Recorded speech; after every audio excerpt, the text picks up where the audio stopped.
give thanks to you, Lord. Oh, we delight in you. Oh, Jesus, lift your name.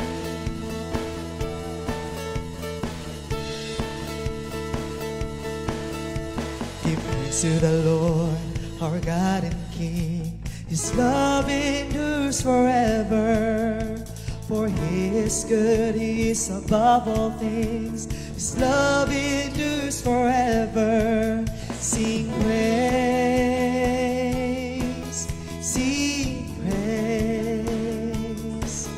With a mighty hand and outstretched arm, His love endures forever. For the life that's been reborn, His love endures forever. So we sing praise, sing praise, sing praise, sing praise. Forever God is faithful, forever God is strong. Forever God is with us, forever and ever, forever.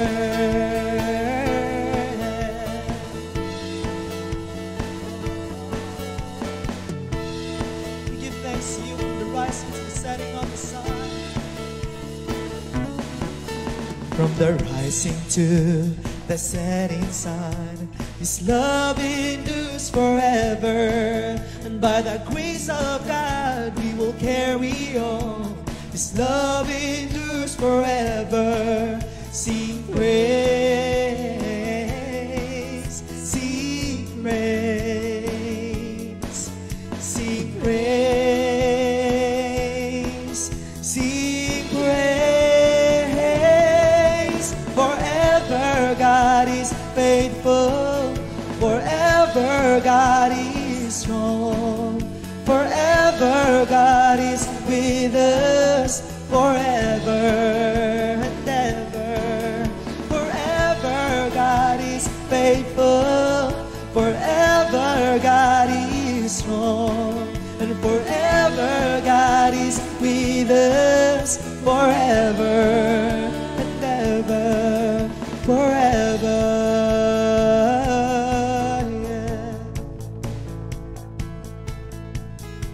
His love endures forever. His love endures forever. His love endures forever.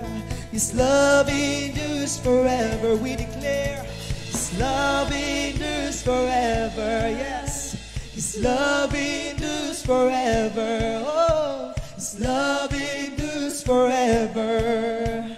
His love endures forever. Sing praise,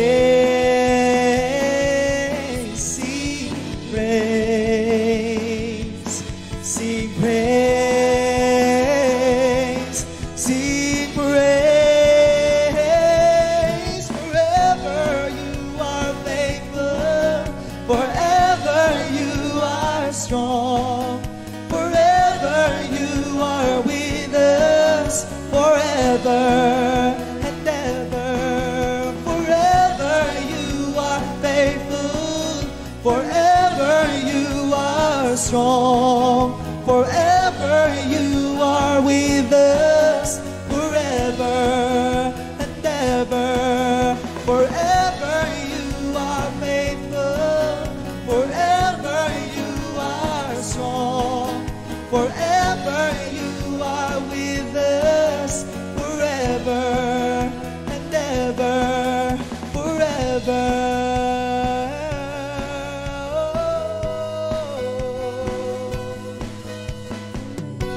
Love is forever.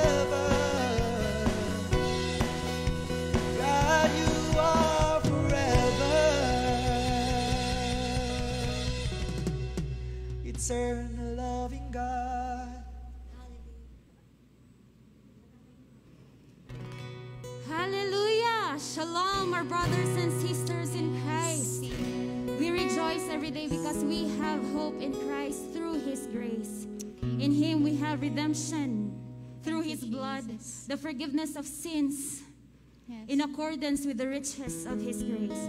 Amen. Thank you, Lord. So we have this reason to praise Him, Thank you, Jesus. to raise our voices and to lift our hands unto our King, Amen. knowing that His grace is so amazing. Amen. Yes, Lord. Let's rejoice in the Lord. Hallelujah. This is amazing grace, the amazing grace of Jesus.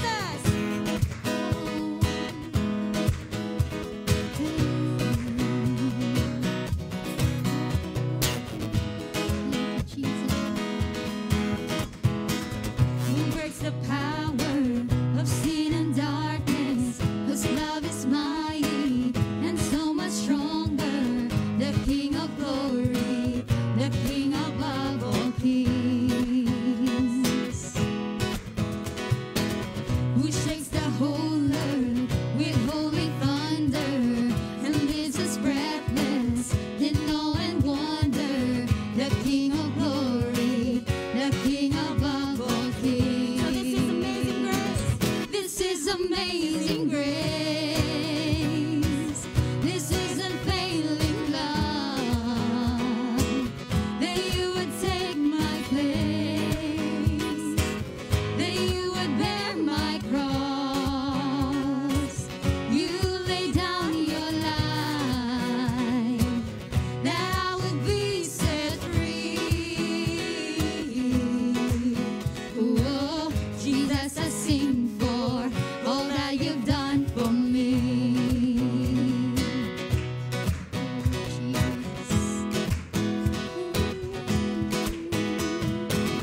Who brings the chaos back into order, who makes the orphan a son and daughter, the King of glory, the King of glory, who rules the nations with truth and justice, shines like the sun in all of its brilliance, the King of glory, the King above all kings.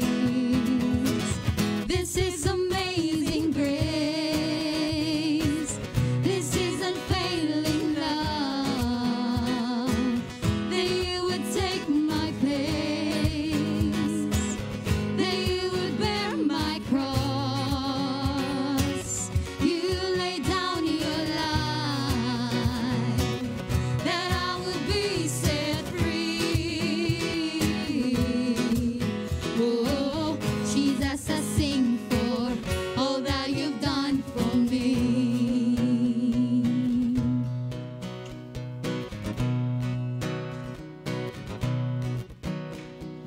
Worthy is the Lamb who was slain.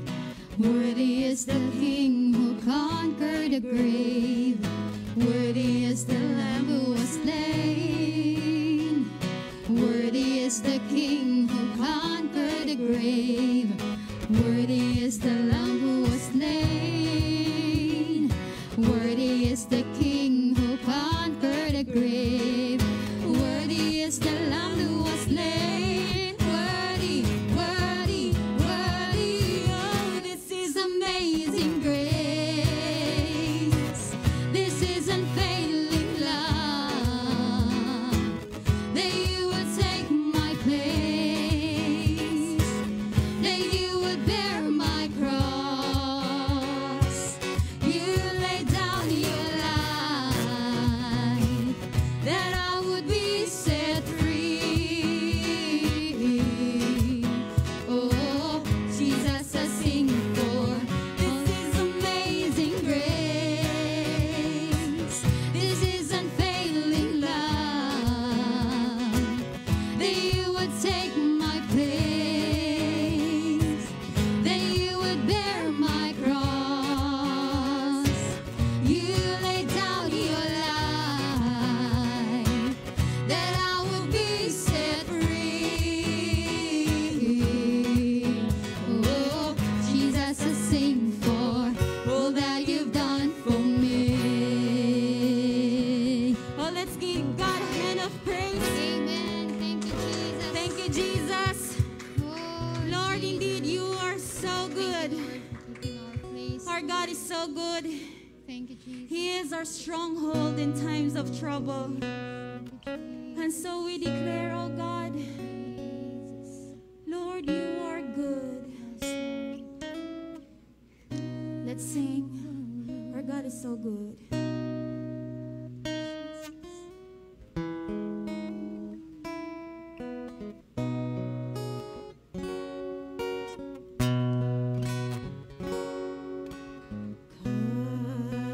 God is so good.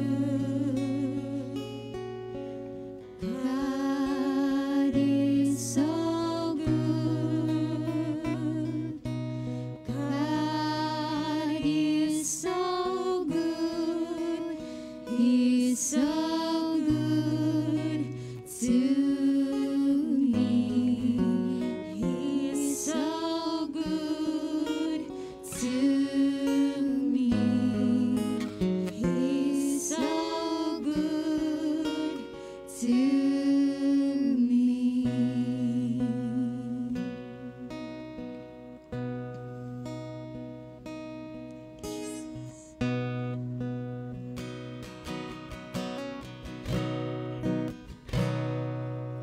Let the King of my heart be the mountain where I run, the fountain I drink from. Oh, he is my song. Let the King of my heart be the shadow where I hide, the ransom for my life. Oh, he is my song. You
gonna let me down. You're never gonna let me down. 'Cause you are good. You're good. Oh, 'cause you are good. You're good.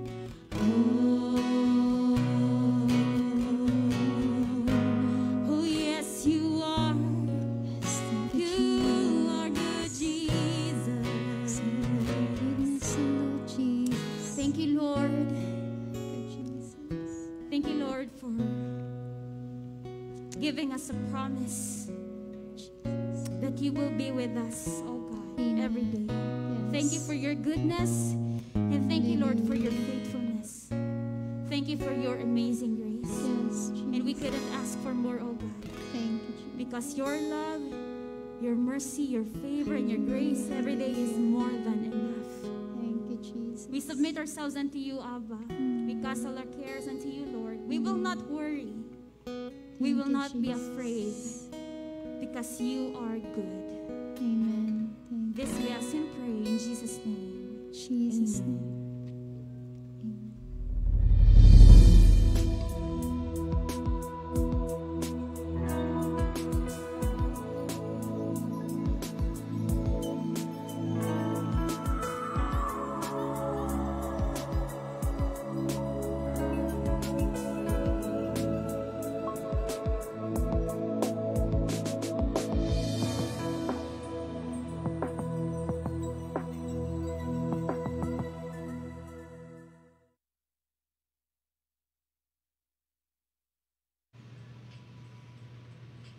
Good morning, brothers and sisters. Good morning sa bawat isa na nandito ngayon, sa mga volunteers, sa technical team, at sa worship team. At magandang araw din po sa lahat ng mga viewers natin ngayon sa Facebook o yung iba siguro sa YouTube na nanonood. Isang mapagpalang araw po sa bawat isa sa atin. Napakabuti po ng ating Panginoon. March po nag-start yung lockdown at nakaisang taon na po tayo. At praise God, sa isang taon po na nagdaan, marami po tayong natutunan, maraming mga bagay na tinuturo ang Diyos sa buhay ng bawat isa sa atin.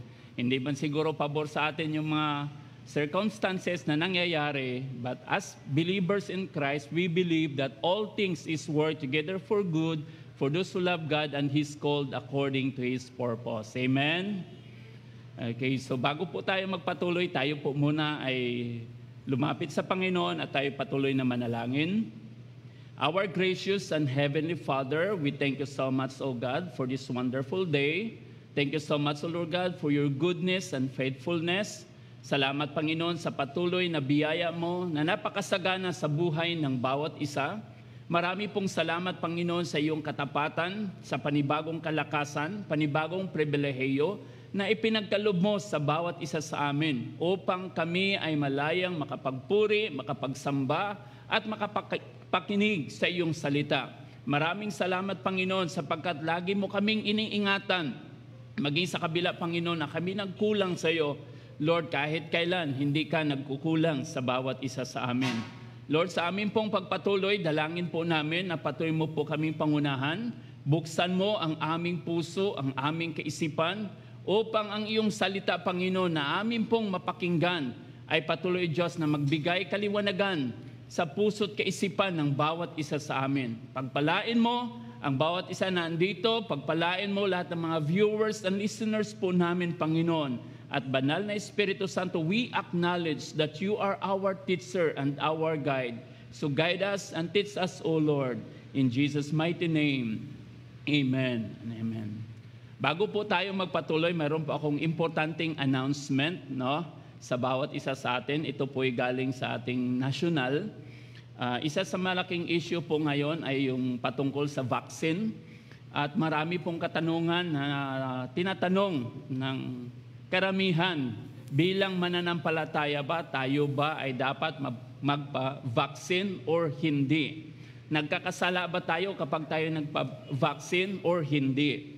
Mga kapatid, nagkaroon po ng stand, yung leadership, yung buong simbahan ng El Jor, no? Lalo na maraming takot magpa-vaccine dahil kinokonek po nila ito sa Antichrist or sa 666.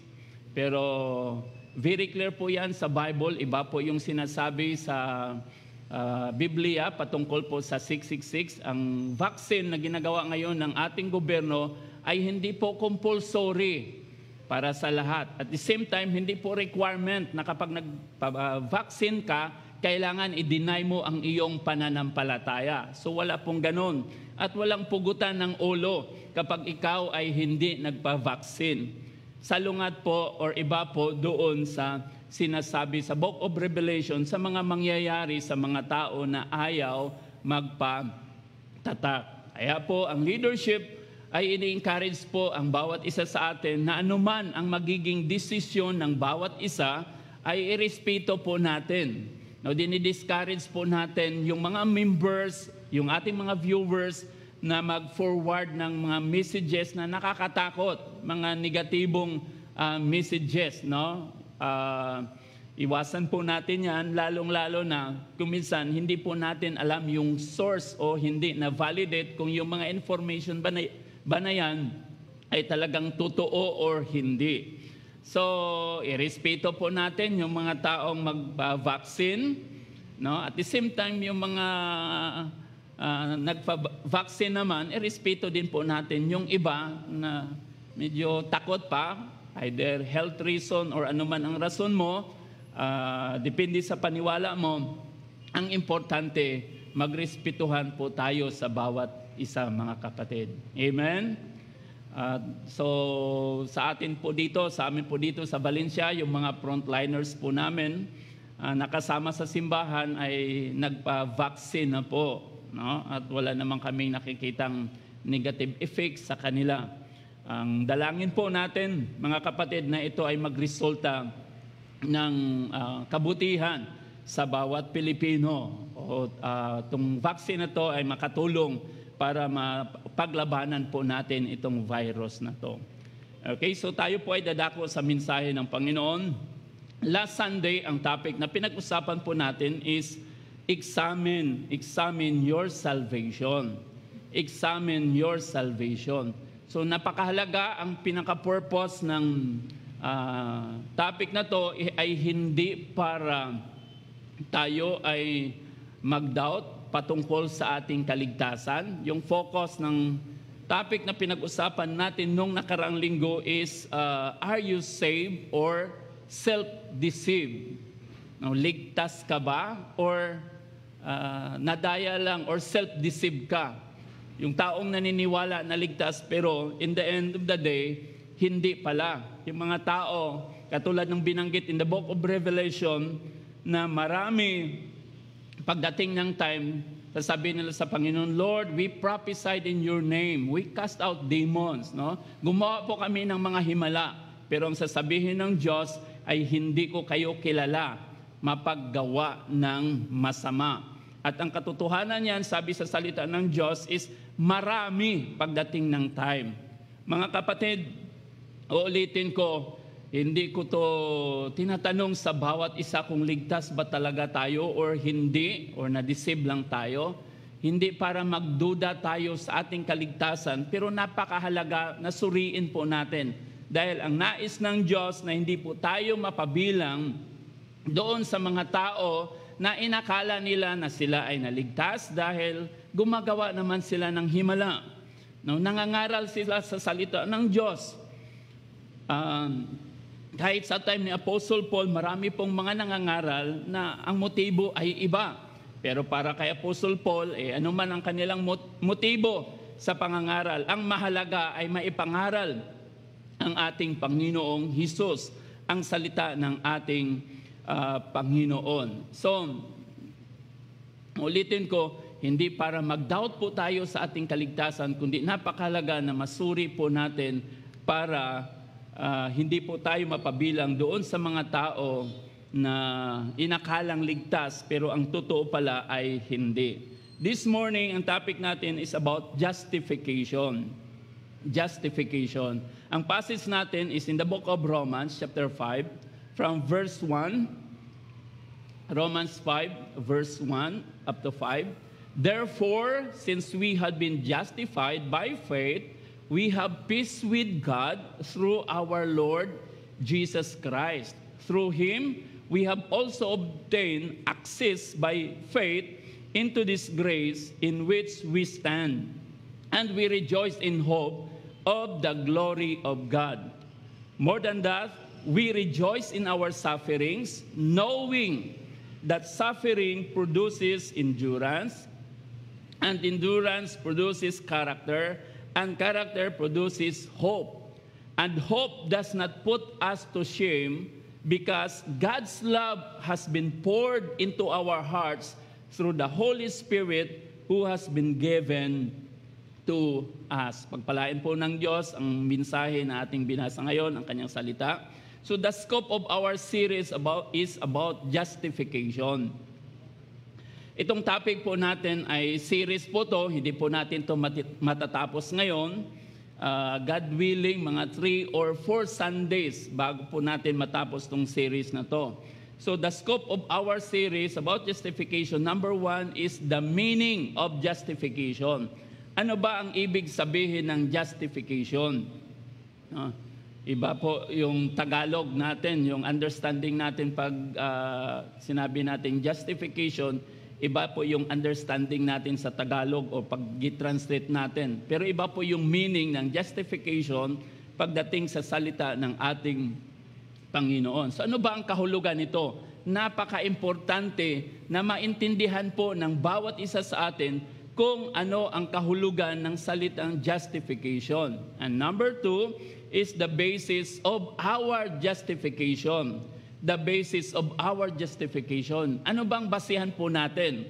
Paano ba ma-justify ang isang tao? Especially ang isang tao na makasalanan. Paano natin ma-receive itong justification na to? Okay? And number 3 is the blessings of our justification. The blessings of our justification. Napakahalaga makita at maintindihan po natin yung mga pagpapala. Kasi itong justification na tinanggap po natin mula sa ating Panginoon ay mayroon po itong dala-dalang mga pagpapala. Hindi lang pagpapala, kundi mga pagpapala na kung minsan hindi natin nalalaman or hindi natin nagagamit yung mga blessings na ito. Mga kapatid, mas ma-enjoy po natin ang buhay natin bilang mananampalataya. Mas ma-enjoy po natin itong justification na to pag nakita at naintindihan po natin yung mga pagpapala, no, na resulta ng justification na tinanggap po natin sa ating Panginoon. And number 4 is the fruit of our justification. The fruit of our justification. Ano ba ang resulta nito sa buhay natin? No, napakahalaga po na maintindihan po natin ang resulta nito sa buhay ng bawat mananampalataya. Bakit? Kasi dito makikita po natin kung ang isang tao ba talaga ay tumanggap ng kapatawaran mula sa Diyos, siya ba ay pinawalang sala na ng Panginoon, or hanggang ngayon nanatili pa rin doon sa kasalanan or sa condemnation. Ano ba ang makikita po natin sa mga taong tumanggap ng justification? So yan po yung ating pag-aralan, at this morning, ang ating po pag-uusapan is ang number 1 at saka yung number 2, the meaning of justification and the basis of our justification.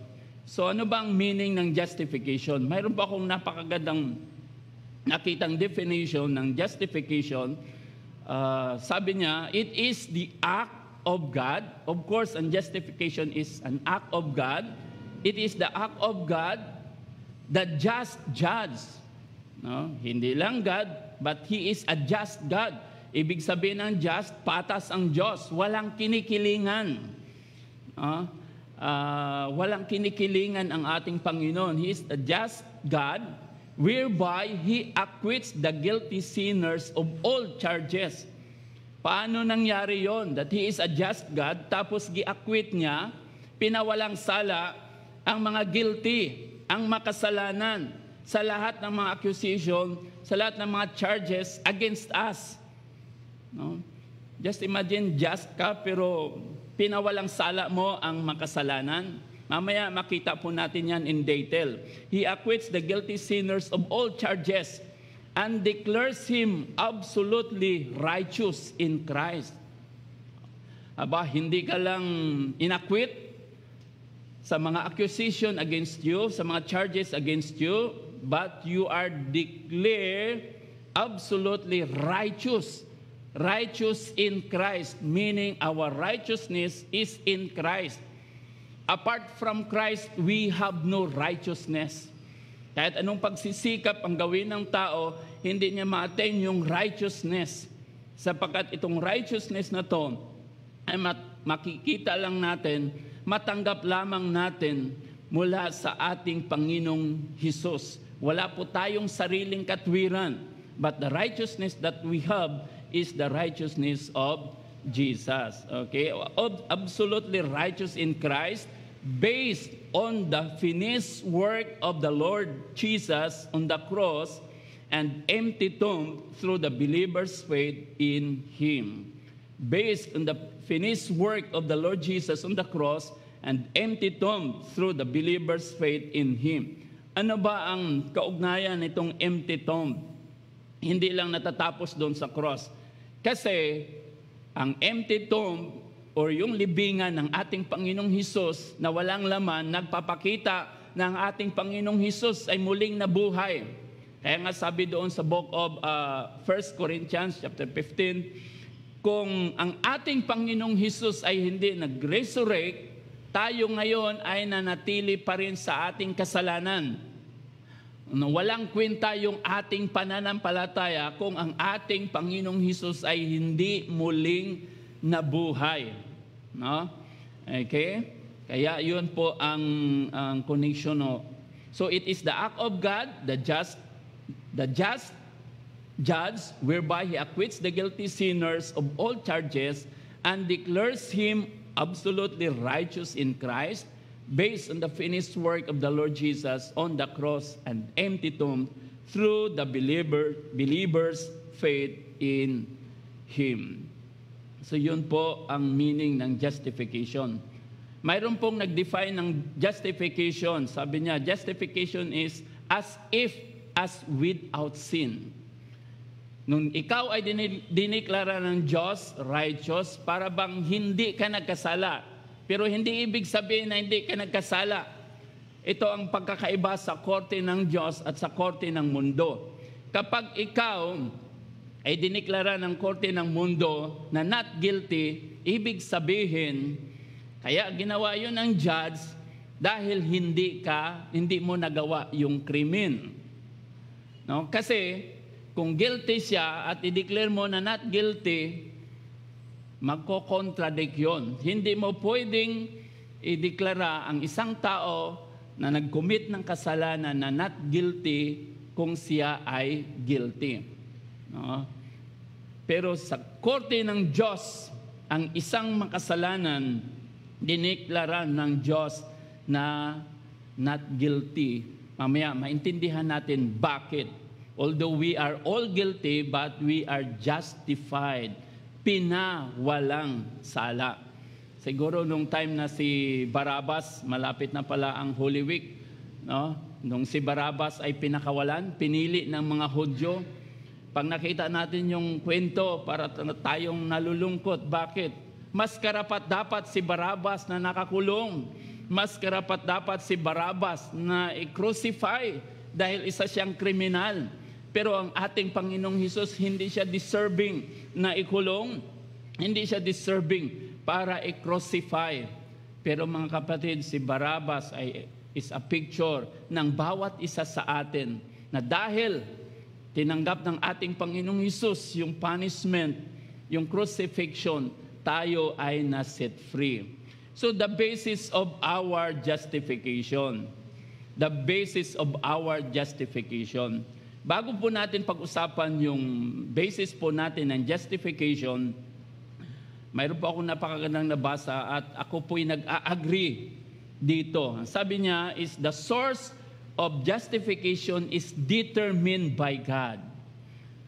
Ulitin ko, the source of justification is determined by God. The act of justification is performed by God. And the fruit of justification is produced by God. So ano yung papel natin dito? Kung yung source of justification ang nag-determine, walang iba kundi ang Diyos, and the act of justification is performed by God, by our Lord Jesus Christ, and the fruit of justification is produced by God, then ano ang papel natin? Hello? Nandyan pa ba kayo, mga kapatid? Okay? So, ano ang basis natin of our justification? The basis of our justification is by faith alone. By faith alone, in Christ alone.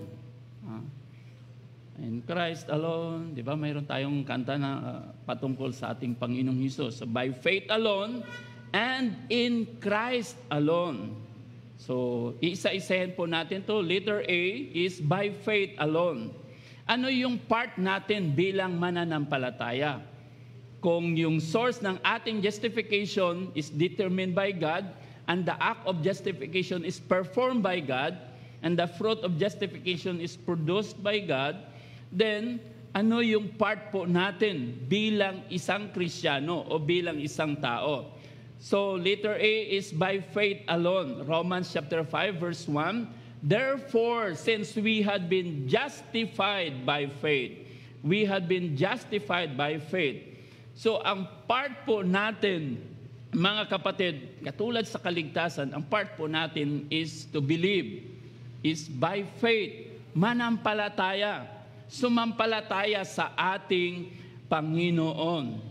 Very clear po yan sa Bible, since we had been justified by faith. Wala na justify na hindi naniniwala sa ating Panginoong Hesus. Kaya nga hindi ito works, kundi pananampalataya. Pananampalataya po natin sa ating Panginoon.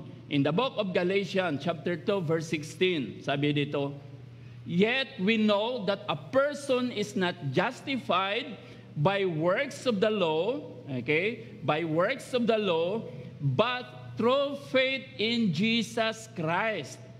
So we also have believed in Christ Jesus in order to be justified by faith in Christ and not by works of the law, because by works of the law, no one will be justified.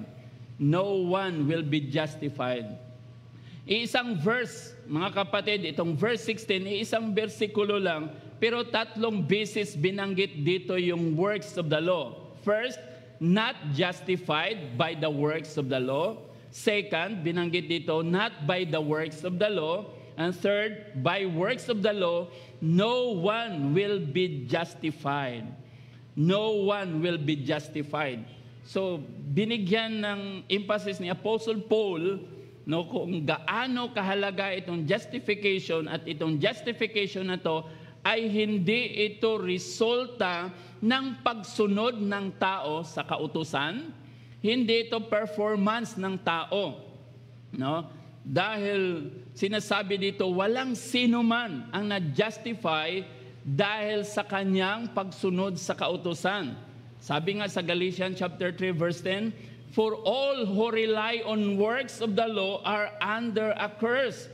For it is written, cursed be everyone who does not abide by all things written in the book of the law and do them.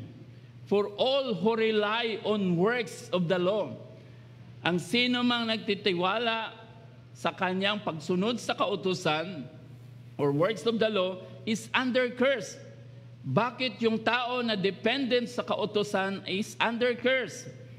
Bakit? Una, dapat po nating maintindihan na ang kautusan, yung law ay mayroon pong dalawang dala. First is blessing.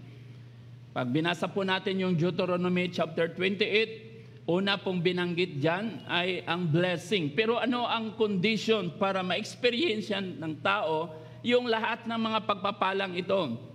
Ano nga yung mga blessing in the book of Deuteronomy chapter 28? You will be the head and not the tail. You will be blessed in coming in and blessed in going out.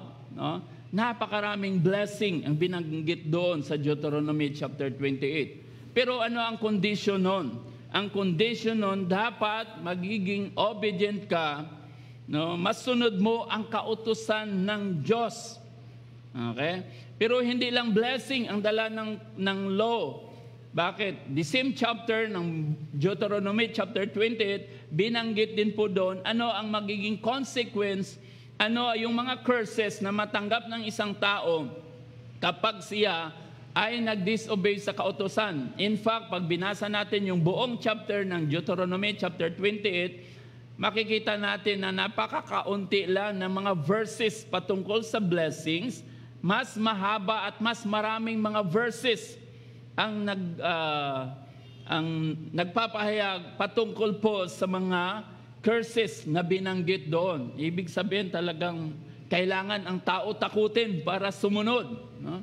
Kasi maraming sumusunod, hindi naman dahil gusto niyang sumunod, kundi dahil sa takot sa magiging penalty, sa punishment.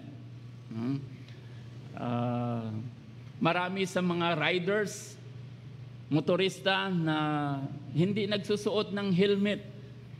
No? Isusuot lang ang helmet kapag mayroong taga-LTO or may mga enforcer na nanghuhuli. Bakit? No? Kasi hindi nila gustong isuot. Okay? Sinusuot lang dahil sa magiging penalty. Maraming sumusunod sa kautusan, hindi dahil love nila si Lord, kundi dahil sa magiging consequence.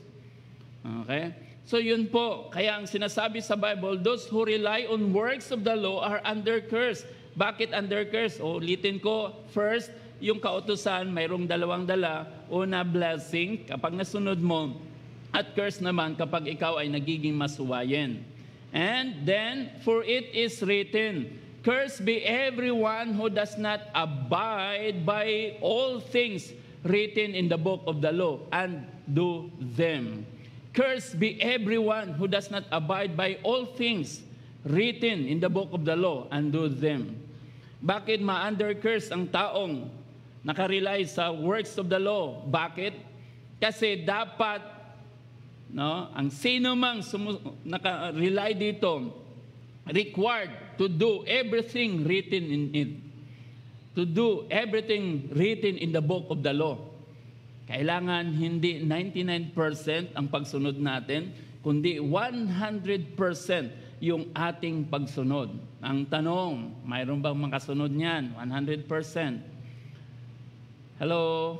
Alam niyo mga kapatid, iisa lang ang nakasunod sa kautusan. Walang iba kundi ang ating Panginoong Hesus. Yung sinamari ng ating Panginoong Hesus, yung about the commandments, yung tinanong ng rich young ruler o yung teacher of the law, yung tinanong niya si Jesus, what is the greatest commandment of God? Actually, hindi naman direct command yun ni Jesus sa mga disciples. Sagot yun ni Jesus sa katanungan ng isang rich young ruler na ngayon sa atin, ini-impose natin. No, kailangan love God with all your heart, with all your soul, with all your mind, and with all your strength. And the second is love your neighbor as you love yourself. May nakagawa na ba dito? Sa mga viewers natin sa online, nakagawa na ba kayo niyan? Nasunod nyo na ba yan? Yung sinasabi sa scripture? Mga kapatid, isa lang nakasunod, walang iba kundi ang ating Panginoong Hesus. Mabuti hindi basihan yung pagsunod natin, yung perfect obedience po natin, kundi ang basis po natin is the works of Jesus. Okay, so cursed be everyone who does not abide by all things written in the book of the law and do them. Verse 11, now it is evident that no one is justified before God by the law, for the righteous shall live by faith. No one is justified before God by the law. Kung ang gagamitin para i-evaluate po tayo, tingnan yung buhay natin ay ang kautusan, walang sino man sa atin ang ma-justify. Bakit? Lahat tayo guilty. Lahat tayo nakasuway lahat tayo nagkasala. Hindi lang 1 bisis, 2 bisis, 10 bisis, 100 bisis, 1,000 bisis. Hindi mabilang kung ilang bisis tayong sumuway sa ating Panginoon. Kaya kung ang basihan ng ating justification is our obedience to the law, then brothers and sisters, very clear, sabi sa Bible, no one is justified before God by the law. But praise God, because the righteous shall live by faith. Tayong mga mananampalataya, kaya nga tayo tinawag mananampalataya, dahil nabubuhay tayo sa pananampalataya. Lumalakad tayo sa pananampalataya. Hindi tayo nabubuhay base sa ating nararamdaman. Hindi tayo nabubuhay kung ano man ang ating nakikita, kundi kung ano ang sinasabi sa salita ng ating Panginoon. Kung ano ang sinasabi ng Diyos patungkol sa atin, yun po ang katotohanan. Balikan po natin yung Galatians chapter 2 verse 16. So, nabanggit po doon that not just by the works of the law, not by the works of the law, by works of the law no one will be justified. And then, through faith in Jesus Christ.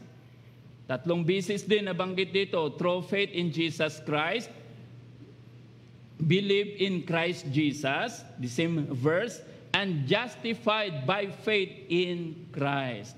Justified by faith in Christ. So brothers and sisters, we are justified not by the works of the law, but by faith alone and in Christ alone. Sa pamamagitan lang ng pananampalataya. Ang part po natin is to believe. Ang part po natin, tanggapin yung ginawa ng ating Panginoong Hesus doon sa cross para sa bawat isa sa atin. So we are justified not by the works of the law, but by faith alone and in Christ alone. Later B, na pag-usapan natin is in Christ alone. Kung yung part natin is to believe, mga kapatid, ano yung part ng Diyos sa ating justification? Okay? Our justification is in Christ alone. Dili purely nga by faith alone. By faith in Christ Jesus. Yung object ng ating pananampalataya, walang iba kundi ang ating Panginoong Hesus. Ang object ng ating pananampalataya, walang iba kundi ang ginawa ng ating Panginoong Hesus. But the question is, how can a righteous and just God justify a sinner? How can a righteous and just God justify a sinner? Kung naalala nyo, last year pa yata na message yun about sa good news. Our God is a just God. Galit ang Diyos sa mga tao na pinapalagpas ang guilty, hindi pinaparusahan. Tapos pinaparasahan ang hindi mga nagkakasala because He is a just God. So how can a righteous and just God justify a sinner? Siguro natatandaan nyo pa yung nag-viral na video, parang nangyari to last December, patungkol po sa isang pulis na mayroon siyang hindi nabaril, kundi binaril. Binaril na mag-ina. Isang matanda na, ang babae, at saka yung kanyang anak. Nung una, inaawat lang ng mama. Matagal yung kanilang argument at nung bandang huli, hindi na nakapagpigil yung pulis dahil nung marinig niya na yung sinabi ng matanda, I don't care, So natandaan niyo ba yung video na yon? So marami ang nagalit. Hindi lang sa pulis na yon, kundi maraming nagalit sa buong kapulisan. Generalize lagi. Okay. So siguro kung tayo lang ang titingin doon sa video na yon, talagang guilty.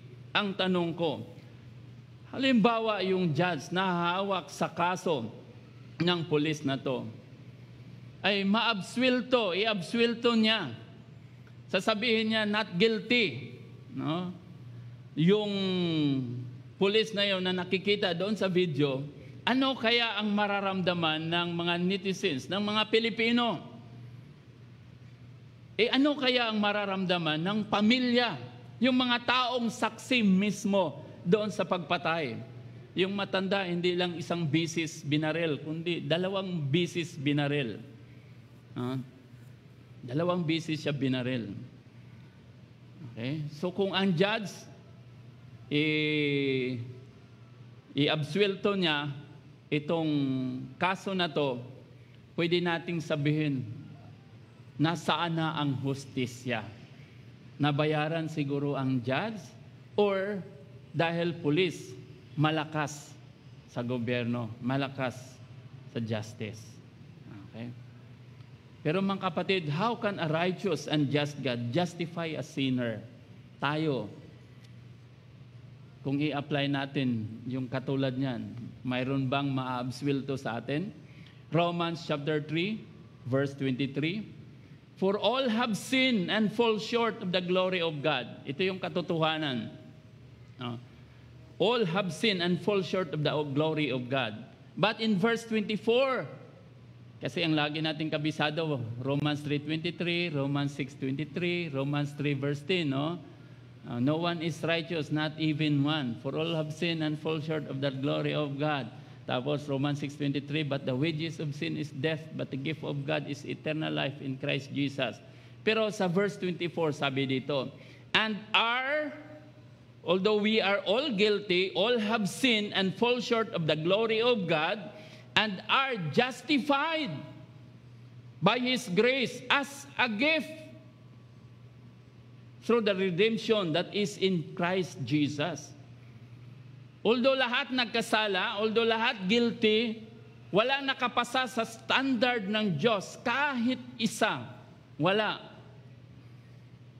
But are justified by His grace, by His unmerited favor, dahil sa biyaya ng Diyos, no? And are justified by His grace as a gift. Regalo. Again, kapatid, hindi lang ang eternal life ang regalo ng Diyos, hindi lang righteousness ang regalo ng Diyos. Yung justification na tinanggap natin, ito ay regalo ng Diyos dahil sa biyaya ng Panginoon. Hindi ka na-justify dahil, pwede na to i-justify. Bakit? Mas marami naman ang nagawa niyang kabutihan kaysa nagawang kasalanan. Mabait naman. Lagi naman itong nagsisimba. Laging nagpipre. Nakikita ko, nagbabasa naman ng Biblia. So ano na to? Okay na to? Hindi. Ito'y kaloob ng Diyos. Meaning, brothers and sisters, ang lahat na ito ay trabaho ng Diyos. Kasi ang gift, ang giver, ang nagtatrabaho. Tayo, recipient, tinatanggap lang natin. Justified by His grace through the redemption that is in Christ Jesus. Through the redemption that is in Christ Jesus. Na ibig sabihin ng redemption, saan ba tayo nakakarinig? Pag makarinig po tayo ng salitang redemption, anong pumapasok sa ating isipan? Pawn shop. No? Yung redemption, yung meaning nito sa Thayer is to redeem one by paying the price. To redeem one by paying the price. Nakalimutan ko kanina, pagpaalam ko sana sa aking asawa kung pwede ko ba ito magamit na illustration. By the way, andito man siya. With your approval. Yung nasa abroad pa yung aking brother-in-law, mayroon siyang ring, sing-sing, na nakasanla dito sa Valencia. So, dahil andun siya sa abroad at hindi niya pa na-redeem, from time to time, monthly, ewan ko, ilang beses, pinupunta ng aking asawa yung pawn shop para bayaran yung interest, para hindi marimata, no? Para hindi marimata. So dahil sayang yung interest, no? Binasag namin yung aking kalsiya at saka ni-redeem yung exact amount. Hindi mo pwedeng sabihin sa pawn shop na pwede ba 50% na lang muna ang babayaran ko, balikan ko na lang ang kulang, kukunin ko muna yung sing-sing. No, iprinda ko sa iba sa mas malaki ang... Hindi. Kung hindi mo maibalik yung exact amount na required, hindi mo makukuha. So to redeem one by paying the price. By paying the price. So yun po ang redemption. Letter B, the meaning is to let one go free on receiving the price. To let one go free on receiving the price. That is a releasing, effected or made by payment of ransom. Pag sinabing redeem, pawn shop, pag sinabing ransom, anong pumapasok sa ating kaisipan? Mga kidnapper. Kidnapper. Ransom. Okay? A releasing, effected or made by payment of ransom. Kidnap, kaya nga kidnap for ransom. Pag na-kidnap ka, i-release lang nila yung victim kapag nagbayad ka ng ransom. Dito sa Mindanao, lalo na sa mga Hulu, Zulu, ay mga lugar dyan na yan ang kanilang nagiging business. No? At least sa ngayon, parang kokonti na yung mga ganong pangyayari. Or liberation procured or acquired by the payment of a ransom. Kaya nga ang gobyerno po natin ay nagkaroon ng no ransom policy. Bakit? Kasi kung lahat ng mga kidnapper babayaran, ay talagang magiging business na nila yan. Kaya siyempre kung ikaw naman ay magulang or anak, tapos may pera kayo, hahayaan mo ba ng iyong kamag-anak, ang anak mo, ang asawa mo, o ang husband mo, ang mahal mo sa buhay, hayaan mo lang ba na patayin ng mga kidnapper? Kung mayroong kang kakayahan para bayaran, kahit mayroong no ransom policy, marami ang sumusuway dyan. Bakit? Mas mahalaga sa kanila ang buhay. Hello? Mabuti na lang si Lord walang no ransom policy. Bakit? Si Jesus mismo ang nagbayad sa lahat ng ating mga pagkakautang, sa lahat ng ating pagkakasala. Siya ang kabayaran, ang dugo ng ating Panginoong Hesus, ang kabayaran sa lahat ng ating mga pagkakasala. Kaya nga sabi ni Jesus sa last sayings ng ating Panginoong Hesus, second to the last word na sinabi ni Jesus is, it is fully paid. Tetelestai.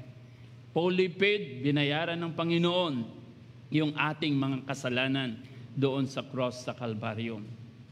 Romans chapter 3 verse 25, balikan natin. Whom God put forward as a propitiation by His blood. As a propitiation by His blood to be received by faith. This was to show God's righteousness because in His divine forbearance, He had passed over former sins. Na ibig sabihin ng propitiation, sa ibang translation ang ginamit is atone. No? Si Jesus yung atoning sacrifice.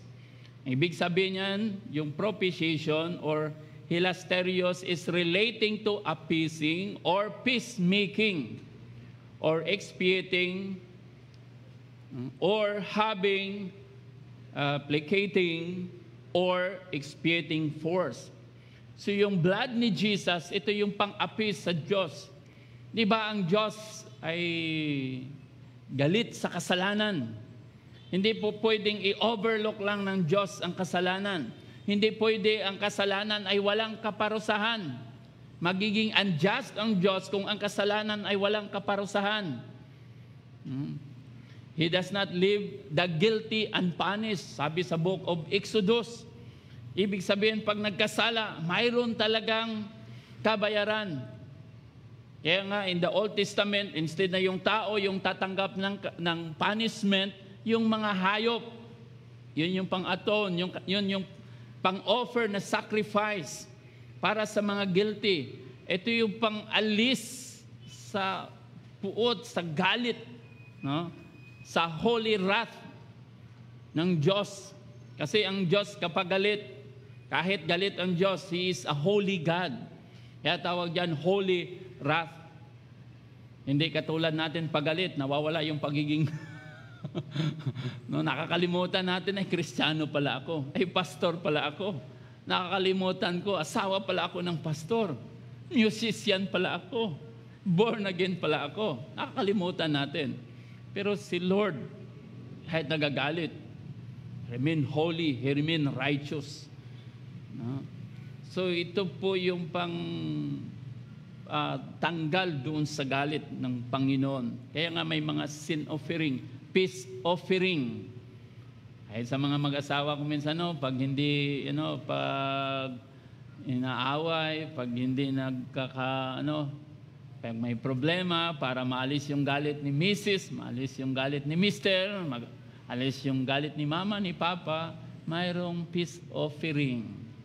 Kung minsan effective naman dahil magalit pa sana, no, kailan nung nakita, marami akong naririnig na kwento, talagang nung yung anak na pinapaaral, nung nakabuntis or nabuntis, naglayas, galit na galit yung magulang, bago umuwi, pinadala na yung apo.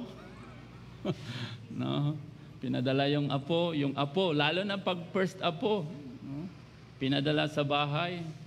Yung galit na papa, na ngayon ay lolo na. No? Yung mama na ngayon ay lola na. Kung minsan, nawawala yung galit kapag nakita yung apo. Ano pang ginagawa nyo dyan? Pasok na kayo dito. Baka nang mangyari sa bata. Hindi ko sinasuggest sa mga single na okay lang yan ha. Yan ang gawin nyo sa inyong mga magulang. Hindi maganda yan. Hindi worth it. No? Yung magiging consequence. Okay? So the effects of propitiation or the effects of the blood of Jesus. Ano yung epekto nito sa buhay natin? No? God's justice is now satisfied. Ang Diyos nagre-require ng justice. Sabi ko nga kanina, base sa book of Exodus, He does not leave the guilty unpunished. So God's justice is now satisfied. God's wrath has been turned away. No, na-satisfy yung justice ng Diyos. Because He is a just God. He is a righteous God. Hindi po pwede ang kasalanan, walang punishment, walang kabayaran. And God's wrath has been turned away. Kaya nga base sa 2 Corinthians chapter 5, verse 19 and 20, God is in the business of reconciling people. Yan ngayon ang ministry na pinagkatiwala ng Diyos sa buhay ng bawat isa sa atin. Hindi takutin ang tao, kundi sabihin sa mga tao, hoy, magbalik loob kayo sa Diyos. Nais ng Panginoon na ipadama ang pagmamahal para sa iyo. Katulad sa programa ng ating gobyerno, ang panawagan ng ating gobyerno sa mga nasa bundok na nagre-rebelde, bumaba kayo, sumuko na kayo. Mayroong magandang programa ang gobyerno para sa inyo. Ang problema, maraming hindi maniwala. Marami ang hindi nila alam kung totoo o hindi. Walang nakakaalam sa magandang balita. Kaya nga, isa yan sa wino-workout ng ating gobyerno. Ganon din, brothers and sisters, sa ating mga mananampalataya. Because God is in the business of reconciling people. Sino yung instrument ng Panginoon? Tayo.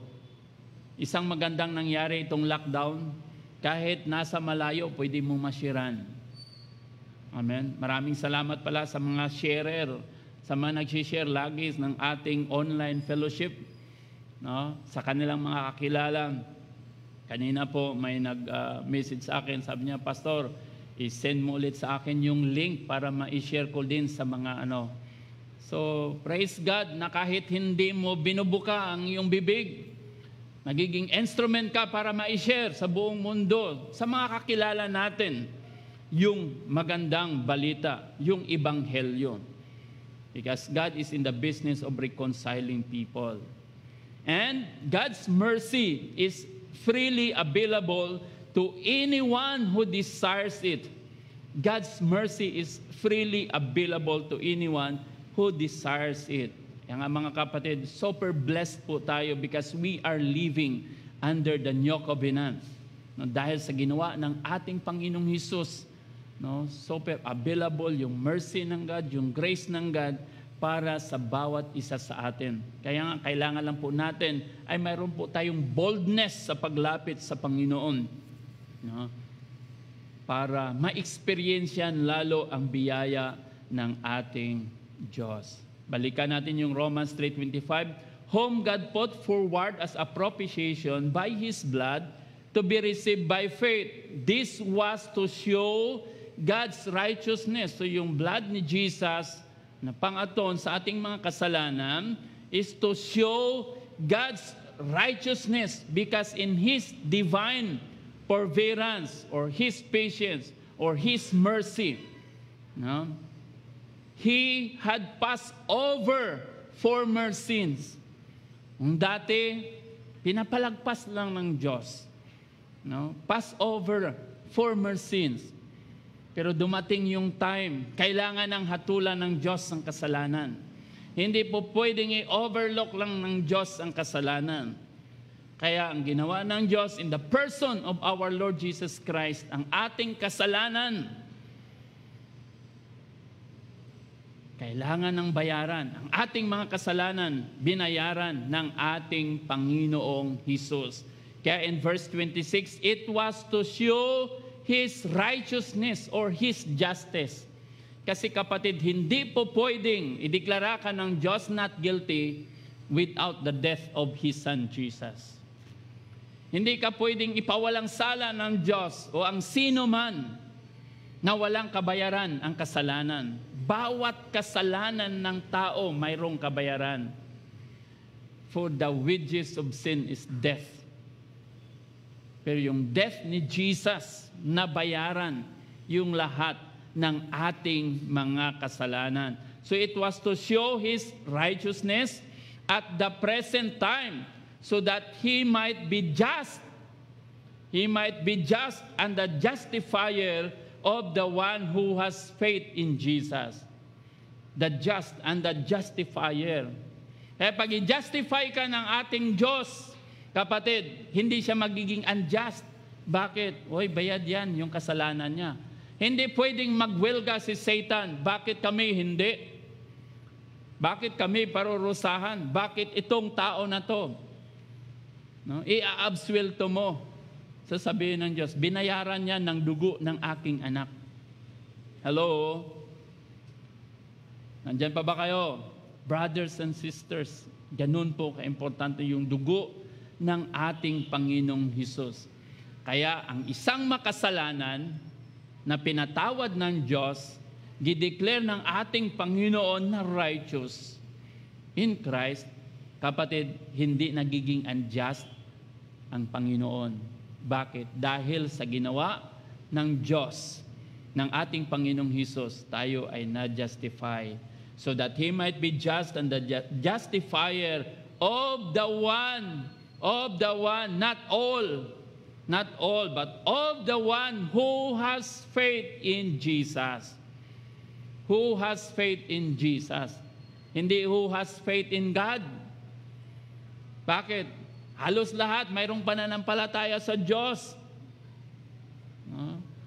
Hindi faith in God, but faith in Jesus. Kaya nga sa last days, kahit sa panahon natin ngayon, hindi anti-God ang maglabas, but anti-Christ. Kasi yung tao, naniniwalang may Diyos. Pero marami ayaw maniwala sa ating Panginoong Hesus. Last 3 verses, Romans 5 verse 6, for while we were still weak or sinner, at the right time Christ died for the ungodly. At the right time Christ died for the ungodly. Verse 8, but God shows His love for us in that while we were still sinners, Christ died for us. Christ died for us. In verse 9, since therefore we have now been justified. We had been justified by His blood. By His blood. Much more shall we be saved by Him from the wrath of God. Isa to sa blessing ng justification. We are saved from the wrath of God. Pero hindi pa natin pag-usapan ngayon. Brothers and sisters, very clear po, base sa passage na ating pinag-aralan, that as believers in Christ, we are justified by faith alone and in Christ alone. No, hindi tayo na-justify dahil mabuting tao ka, dahil committed ka sa church or ano paman.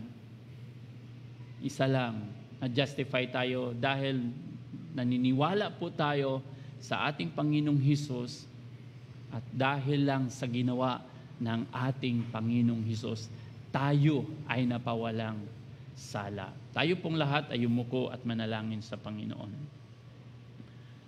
Panginoon, sa oras na ito, maraming pong salamat, O Diyos.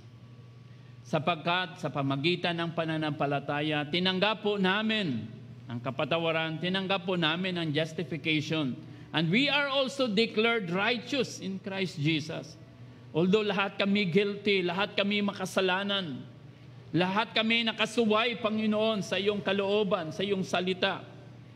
But praise God, Lord, dahil sa ginawa ng aming Panginoong Hesus, dahil sa dugo na inalay mo doon sa cross sa Kalbaryo, napawi ang galit, na-serve ang justice, Panginoon, Lord. At kami ngayon ay nagkaroon ng kapatawaran. Lord, dalangin po namin ng bawat isa sa amin ay patuloy na mag-sink in po sa amin ang iyong salita, Lord. Patuloy, Panginoon, na manampalataya lagi sa iyo. Lagi po naming makikita na ang lahat na ito, Diyos, dahil lamang sa ginawa mo doon sa cross sa Kalbaryo. So thank you so much, O Lord. Thank you, Jesus, for all the things that you have done, Lord. Hindi man kami deserving ng kapatawaran na natanggap namin. Hindi kami deserving, Panginoon, na kami ay tumanggap ng buhay na walang hanggan. Hindi kami deserving, Panginoon, ng anumang mga pagpapala mula sa iyo. But because of your grace, oh God, Lord, lahat ng iyan tinanggap po namin. Lahat ng iyan tinanggap namin dahil sa ginawa mo doon sa cross sa Kalbaryo. Binayaran mo lahat ng aming kasalanan. Panginoon, pagpalain mo po ang bawat isa. Kung mayroon man, kapatid, kung mayroon man dito sa atin, sa mga viewers and listeners sa Facebook, sa YouTube, na hanggang ngayon, inakala mo na ang Diyos galit sa iyo, kapatid, matagal na nga panahon ng ating Panginoong Hesus ay namatay upang ang iyong kasalanan bayaran. Kaya ang panawagan ng Diyos sa pamagitan ng kanyang salita, magbalik loob kayo sa Panginoon. Hindi ang iyong buhay ngayon ang mahalaga. Ang mahalaga ang ginawa ng ating Panginoong Hesus para sa iyo. Huwag kang mag-focus sa iyong past, sa iyong failures, kundi tingnan mo ang ginawa ni Jesus para sa iyo. Lord, maraming salamat. We pray, continue to bless them indeed, Lord. Bless your church, bless your people, bless our viewers and listeners. We pray, Lord, ang ebanghelyo mo ay patuloy mag-sink in sa puso at kaisipan ng bawat isa. Thank you so much, O Lord, sa mga kapatid namin na may karamdaman. Extend your healing power, your healing touch, Lord God, be upon them. We pray, Lord God, for total restoration sa physical strength na kailangan po ng bawat isa. Thank you, Lord. Minsan pa, Panginoon, pinapapurihan ka namin, pinapasalamatan ka namin, at lahat ng kapurihan sa iyo lamang sa pamagitan ng pangalan ng iyong anak na si Jesus. Amen. Amen.